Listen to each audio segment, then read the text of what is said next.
আজ শুভ সপ্তমী। আজকে থেকে ঠাকুর দেখতে বেরিয়ে পড়েছি। এটা ছিল বাগনান।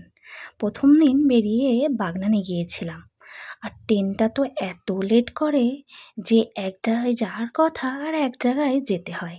কি করব বলো? কারণ ট্রেনের জন্য বসে থাকতে থাকতে এত লেট হয়ে যায় যে যেই জায়গায় যাব বলেছিলাম সেই জায়গায় আর যেতে পারি না। তাই চলে আসলাম এখন বাগনানে। নইলে যাবার ইচ্ছা ছিল মেছেদায়। তো যাই হোক, বাগনানে এখন এসেছি। তো এসে সামনের লাইটিংগুলো দেখো, খুব সুন্দর করেছে। আর এখানের প্যান্ডেল ঠাকুর খুবই সুন্দর হয়। আর রাস্তায় ভিড় দেখো খালি, মানে বাগনানে মনে হয় যেন সবাই চলে এসছে। আর আমি যেখানেই ঠাকুর দেখতে যাই মনে হয় যেন সেখানেই ভিড় হয়। চলে এসেছি আরও একটা প্যান্ডেলের সামনে। আর সামনে দেখো শিব ঠাকুরের মানে মূর্তি দিয়ে প্যান্ডেলটা পুরো করা। আর এখানে দুটো একই সঙ্গে প্যান্ডেল হয়। দুটো ঠাকুর কিন্তু অসাধারণ হয়। তোমরা কে কে এই জায়গায় এসেছি একটু কমেন্ট করে জানিয়ে তো।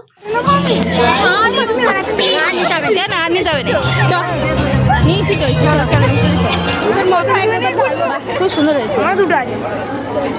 এই জলগুলো দেখাই তো, এই যে জল দিচ্ছে, খুব ভালো কাজ করেছে।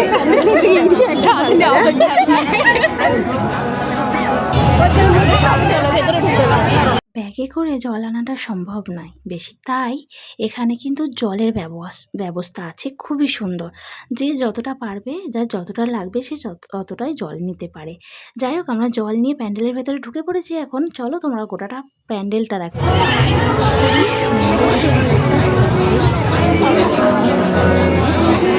কি সুন্দর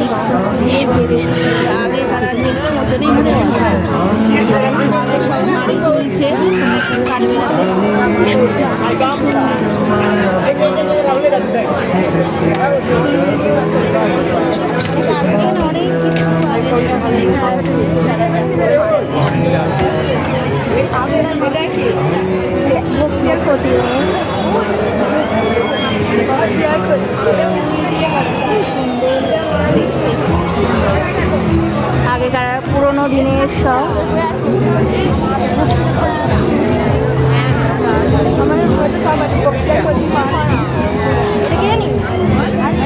মানসিংহ।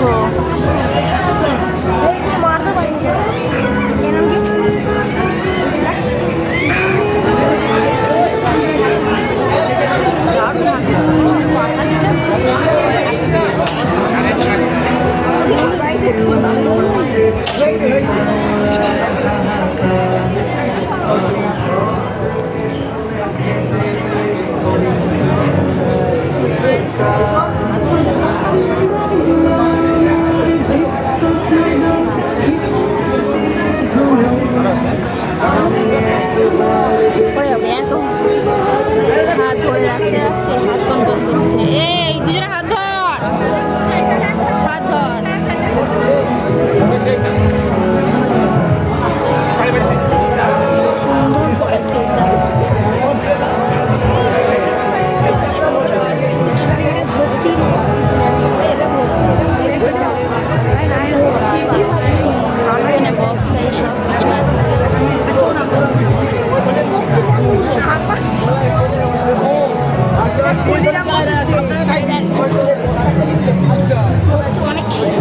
বস্তায় সব কিছু আছে। বর্ডার, ইন্ডিয়ার বর্ডার, হাইপার ডিজনি।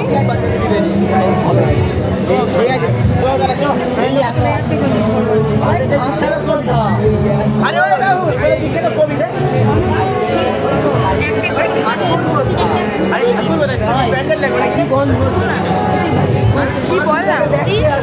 হ্যাঁ, তোরা ওই কর খালি।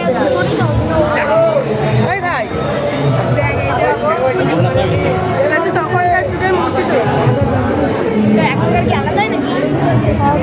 এখন আলাদা হয়, খুলে দিয়ে সব তৈরি করা।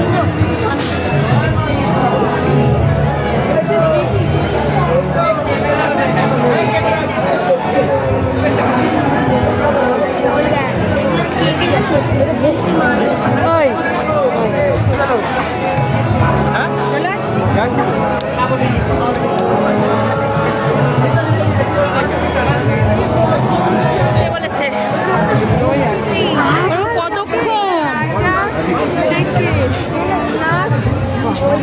এবার দেখ ঠাকুর কত কষ্ট নাম সুকান্ত ভট্টাচার্য এটা নেতাজি কাজী নজরুল সরি এটা কি ওপরটা? এইটা তোদের ফোনে আছে এই ফোনে বাহ, এতক্ষণ মানে কষ্টের ফল এটা।